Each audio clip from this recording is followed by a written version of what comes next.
No high heels at ancient sites. Wearing high heels at certain historical sites in Greece is actually not allowed. The reason is simple. Those thin heels can slowly damage ancient stone that's been around for thousands of years.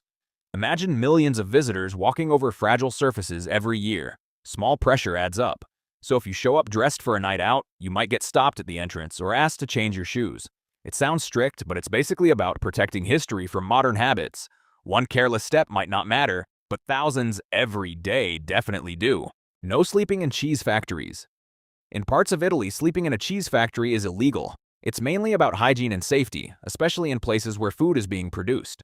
But the fact that it had to become a rule suggests people were actually doing it at some point.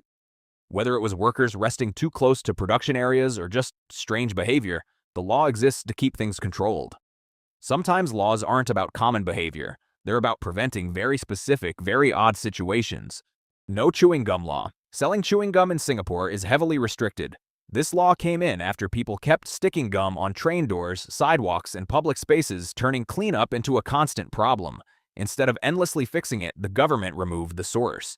You can still get gum for medical reasons, but casually buying and selling it is not part of everyday life there. It feels extreme at first, but it worked. Singapore is now known as one of the cleanest cities in the world. Turns out banning one small thing can have a big visible impact. No flushing at night law. In certain apartment buildings in Switzerland, flushing the toilet late at night is considered noise disturbance. It's not a universal national law, but some buildings enforce it as part of strict quiet hour rules. The idea is to keep noise levels down when people are sleeping, but it can feel a bit extreme. Imagine actually thinking twice before using your own bathroom at night. It shows how seriously some places take silence and shared living respect. No running out of gas. On parts of the Autobahn in Germany, running out of gas is considered your fault, and it's illegal. Since many sections of the highway have no speed limit, stopping unexpectedly can be dangerous. If your car breaks down because you didn't plan your fuel, it's seen as avoidable negligence. You won't get arrested, but you can definitely get fined. So in a place known for high-speed driving, even something as basic as forgetting to fill up becomes a legal issue. No getting fish drunk in Ohio law. In Ohio, it's illegal to get a fish drunk. Yes, that's written into law. The intention was likely to prevent animal abuse, but the wording makes it sound almost ridiculous. It raises more questions than answers. How would you even enforce something like that? Still, it exists as a reminder that laws don't always age well.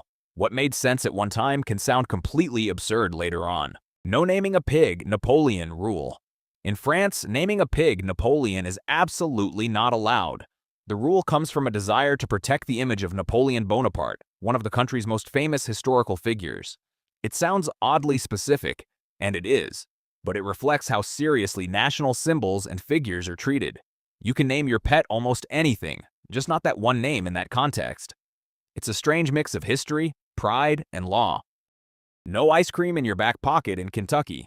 In Kentucky, it's illegal to carry an ice cream cone in your back pocket. This one sounds completely random until you learn the history. People used to use this trick to steal horses, placing ice cream in their pocket so a horse would follow them without needing to be led. Since the horse technically followed on its own, it made theft harder to prove. The law was created to stop that loophole. A weird method led to an even weirder rule. No feeding pigeons in Venice. Feeding pigeons in places like Venice's famous squares can get you fined. Tourists used to do it all the time, thinking it was harmless or even fun. But over time, it led to massive flocks, damaged buildings, and a lot of mess. The birds weren't just hanging around. They were slowly eroding historic monuments. So authorities stepped in and banned feeding them altogether. It's one of those situations where something that seems kind actually ends up causing long-term damage. The no armor law. In the United Kingdom, there's an old law that makes it illegal to enter Parliament while wearing armor. It dates back to a time when political tensions were a lot more physical. Lawmakers wanted to prevent intimidation or violence inside government spaces. Today, no one is realistically showing up in armor, but the law still technically exists. It's a leftover from a completely different era that somehow survived into modern times. Some of these laws sound completely made up, but they all come from real situations, real problems, real people, and sometimes very strange decisions. What makes them interesting isn't just how weird they are, but why they were created in the first place. Most laws don't appear out of nowhere. Something happened, someone reacted, and a rule was written. And over time, even when the situation disappears, the law can stay. That's how you end up with rules that feel completely out of place today.